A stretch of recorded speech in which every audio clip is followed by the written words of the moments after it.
मैंने वो कॉन्सेप्ट लगाया, मैंने वो जो है वो कॉमन सेंस लगाया कि भाई गलत चीजें कोई लेके आएगा, कोई गलत ऑप्शन बनाना बहुत मुश्किल होता है, स्पेशली यूपीएससी के एग्जाम में।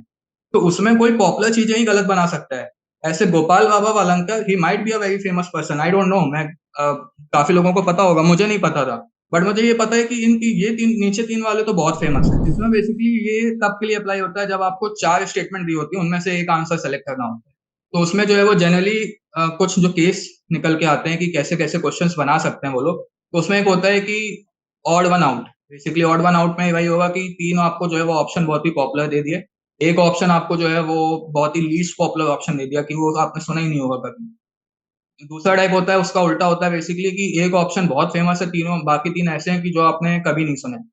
फिर एक निकल के आता है कि वाइड एंड नैरो ऑप्शन, कि मतलब आपको जो है वो तीन ऑप्शन ऐसे होंगे जो बहुत ही लिमिट कर दिए होंगे कहीं पे, और एक ऑप्शन जो होगा वो बहुत ही वाइड ऑप्शन होगा। तो ये एक टाइप का ऑड वन आउट होता है। दूसरा होता है कि दो सिमिलर टाइप्स के, कि आपको जो है वो दो सिमिलर टाइप के क्वेश्चंस दिखेंगे, दो स्टेटमेंट सिमिलर टाइप के दिखेंगे। तो जब भी ऐसा होता है तो आई हैव सीन कि इन 80% ऑफ द क्वेश्चंस आंसर उन्हीं दोनों में से होगा। अब वो उन दोनों में से आप कितना इफेक्टिवली निकाल पाते हो वो तो आपकी पीवाईक्यू की नॉलेज और आपकी उस समय की नॉलेज पे डिपेंड करता है, थोड़ा लक पे भी डिपेंड होता है। बट आंसर 80% उन्हीं दोनों में से होगा, तो आप चार में से दो पे पहुंच जाते हो ऐसे केसेस में। फिर एक टाइप का जो क्वेश्चन आता है, जो क्वेश्चन निकल के आते हैं वो होता है एटिमोलॉजी, कि बेसिकली आप उन्होंने कुछ जो है वो टर्म मेंशन किया होगा एंड देन उन्होंने पूछा होगा कि इसका मतलब क्या होता है, तो वो चार में से आपको कोई एक सेलेक्ट करना होगा and then you will be by etymology, मतलब आप जो है वो उसका मतलब समझने की कोशिश करोगे, उसकी बेसिस पे आप सोचोगे कि कौन सा आंसर है। तो इस टाइप के जो है वो निकल के आते हैं अलग अलग टाइप के क्वेश्चंस जो बनते हैं।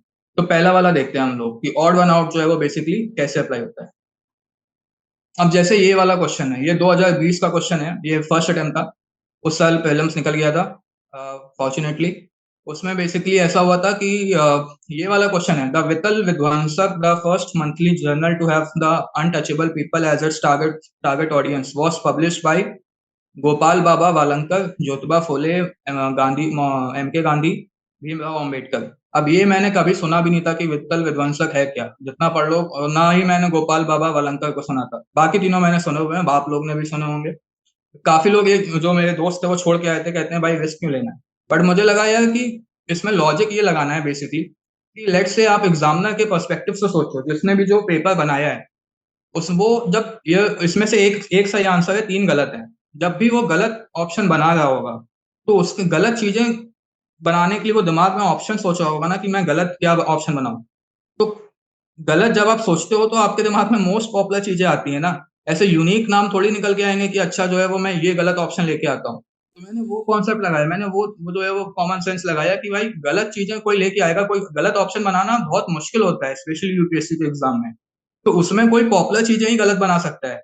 ऐसे Gopal Baba Walangkar, he might be a very famous person, I don't know, मैं काफी लोगों को पता होगा, मुझे नहीं पता था। बट मुझे ये पता है कि इनकी ये तीन नीचे तीन वाले तो बहुत फेमस हैं। तो अगर मैं एग्जामिनर होता तो मैं बाकी तीनों तीन तो सोच सकता था, बट मैं गलत ऑप्शन गोपाल बाबा वाला ना करता।